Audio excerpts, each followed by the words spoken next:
What's good, YouTube? It's your boy, the man, the myth, the legend, Lethal Levinson. And man, unless you've been living under a rock, you obviously know Cavaliers came through. They came back from down 3 games to 1 to win the series on Golden State's home court in Game 7.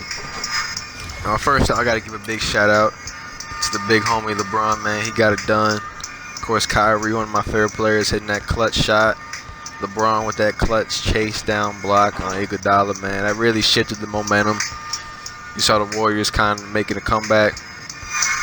Honestly, I was really disappointed in the Warriors' performance. Outside of Draymond Green, I was really disappointed. I mean, Steph Curry, unanimous MVP. First time that's ever happened in the history of the NBA. To play like that in the fourth quarter, just chucking up bad 3 after bad 3 after bad 3. I mean, it was just stupid to watch. I mean, I'm not a Warriors fan. I'm not a Cavs fan. I have no dog in this fight. I could care less who won. It was ridiculous to watch. I mean, yeah, Cleveland's offense wasn't doing much better. The game was up in the airs. The game, I think, was like 89 for a good 3 minutes until Kyrie hit that clutch 3 in Curry's face. But I mean, Curry was jacking it up. I think one possession he had Love on him, shot an air ball off the backboard. Another possession he had Love on him. Love was clamping him up, playing good defense. Honestly, unsung hero of this game has to be Kevin Love. Because honestly, people get on him for his defense. Obviously, offensively, he didn't do that well. 3 for 9 shooting, 8 points. But I mean, he came through with 14 boards and obviously clamps up Curry 2 possessions in the fourth quarter late. So I mean, people really gotta respect how Kevin Love played.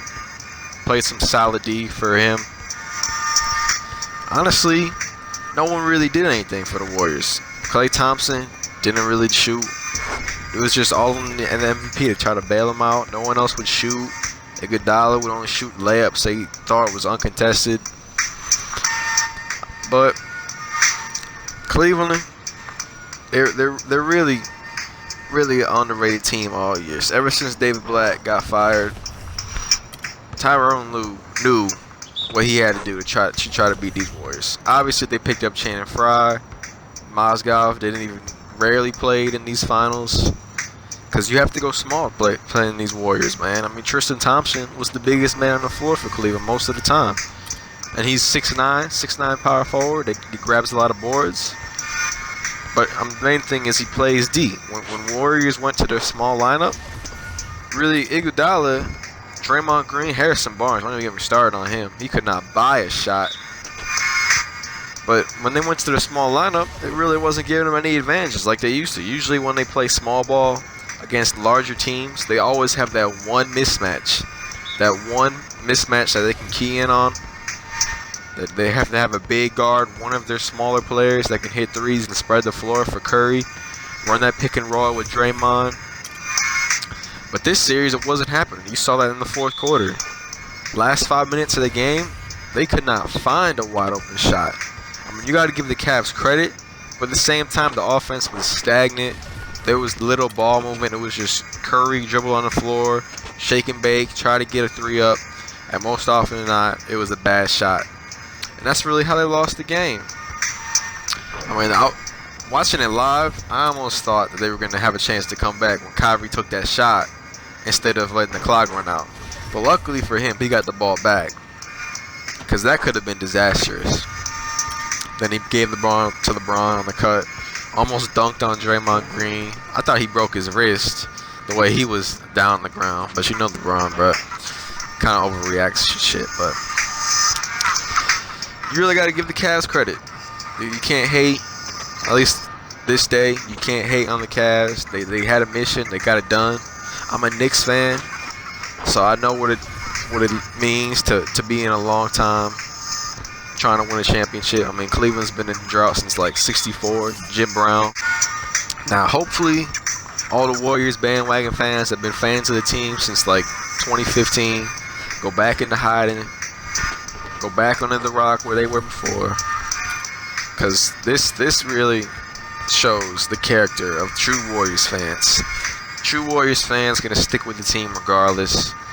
The bandwagons, I hope you guys just jump on to whatever new bandwagon comes out, bro.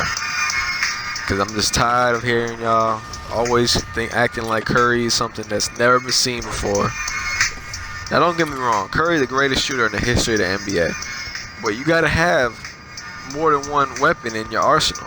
If they, you know they're not calling fouls in Game 7, they're letting the players play, which obviously is a good thing. If they would call those ticky-tack fouls, no one want to watch. But, I mean, you're not going to be open for threes. People are going to be holding. People are going to be grabbing you. You got to have to be able to go to something else. You got to be able to drive the ball, pass out. That's the one thing. Curry's playmaking has always been underrated. You could trap him on the screen and rolls. He does some flashy pass. You saw one pass. He did a behind-the-back pass for no reason that went out of bounds. And in a normal game, cool. It's just a turnover. But in Game 7, everything is magnified. One bad play can cost you a championship. You're at home. You have the crowd. You have, in my opinion, probably the better overall roster than Cleveland. You got Iguodala, Draymond, Klay Thompson, and even though Bogey got hurt, you still got some big men off the bench. You got to play team ball, which, I mean, you saw what happens. They went to hero ball, which Klay Thompson said they weren't going to do before Game 7, and you saw what happened. Even though the Cleveland's offense went pretty stagnant late, Kyrie just happened to make a shot. So, man, if you like this video, make sure to like, comment, subscribe. I'm looking forward to what happens next NBA season. Hoping my Knicks can get back on track. Man, this is Lethal, signing out. Peace.